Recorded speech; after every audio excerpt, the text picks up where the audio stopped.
Welcome to Talk Work Safety, the channel dedicated to helping you create a safe and healthy workplace. This is your go-to spot for learning about safety in the workplace, with a new focus each time. Today, we're going to tackle the topic of forklift safety in the busy environment of warehouses. Forklifts, though integral to operations, can present substantial hazards if not operated with due diligence. So let's buckle up and dive right into the core of forklift safety, because nothing is more important than getting you home safe and sound. Forklift operations in a warehouse come with their unique set of hazards. One of the most common is the risk of people being hit by forklifts. These powerful machines can cause significant injuries, even when moving at slow speeds. Then, we have the potential for forklifts tipping over. This can occur if the load is too heavy, improperly balanced, or if the forklift is driven recklessly. Imagine, for instance, a forklift carrying a heavy pallet that's stacked too high. A sudden turn could make it topple over, posing a danger to the operator and those nearby. Next, let's talk about pallet safety and stacking procedures. Pallets that are stacked too high or incorrectly can pose a risk of falling objects. Moreover, improperly stacked pallets can also lead to forklift instability. Finally, blind spots and pedestrian walkways are often overlooked hazards. Forklift operators may not see pedestrians or obstacles due to blind spots, and pedestrians may unknowingly walk into the forklift's path. Knowing these hazards is the first step towards mitigating them. Now, what can we do about them? Prevention is always better than cure, especially in workplace safety. So, let's dive into the key control measures that need to be in place to ensure forklift safety. Firstly, it's essential to conduct pre-startup checks. Think of it as a pilot inspecting an aircraft before takeoff.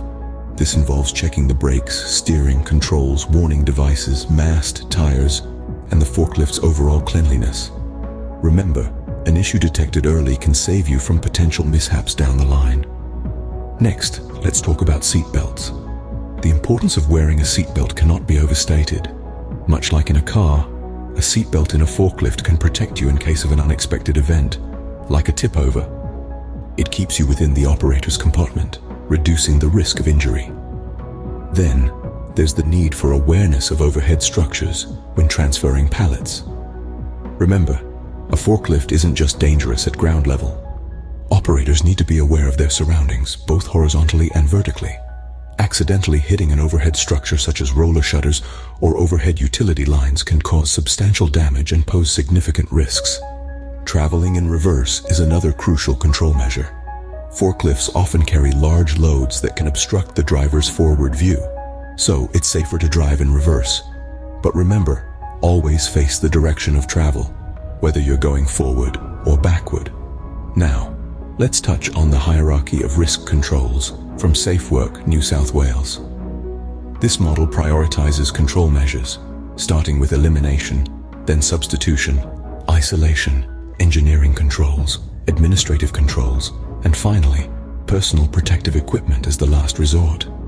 For example, elimination is the most effective measure. If a hazard can be removed entirely, that's the best outcome. But if it can't, we move to substitution, where we replace the hazard with something safer. If that's not possible, we isolate the hazard from people. When that's not feasible, we apply engineering controls like physical barriers. If that still doesn't work, we implement administrative controls like providing training. And as a last resort, we use personal protective equipment. These controls, when properly implemented, can significantly reduce the risks associated with forklift operations. So, let's all do our part in making the workplace a safer place. To wrap things up, here are 10 do's and don'ts for pedestrians and forklift operators. Firstly, do conduct pre-start checks on your forklift. This ensures it's in good working condition. Don't ever skip this step, as it's the first line of defense against potential hazards. Secondly, do always wear your seatbelt when operating a forklift. It's there for your protection. Don't think you're invincible. Accidents happen when least expected. Third, when transferring pallets, do be aware of overhead structures. Don't risk damaging property or worse, causing injury by neglecting this. Fourth, do travel in reverse and face the direction of travel when visibility is poor. Don't compromise your safety by not doing so. Fifth, Do ensure that pallets are stable before moving them. Don't rush the process, as this could lead to accidents. Sixth, do pay attention to blind spots in the warehouse.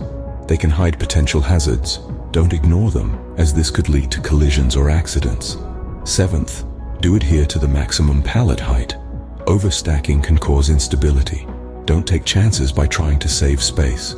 Eighth, do follow the correct stacking procedures. It's crucial for safety. Don't cut corners here. Ninth, do respect pedestrian walkways. They're there to keep everyone safe. Don't encroach upon them, as this can lead to accidents. Lastly, do make sure to wear appropriate personal protective equipment. It's your last line of defense. Don't neglect this important aspect of safety. Remember, safety doesn't happen by accident. Stay safe, and see you in our next video.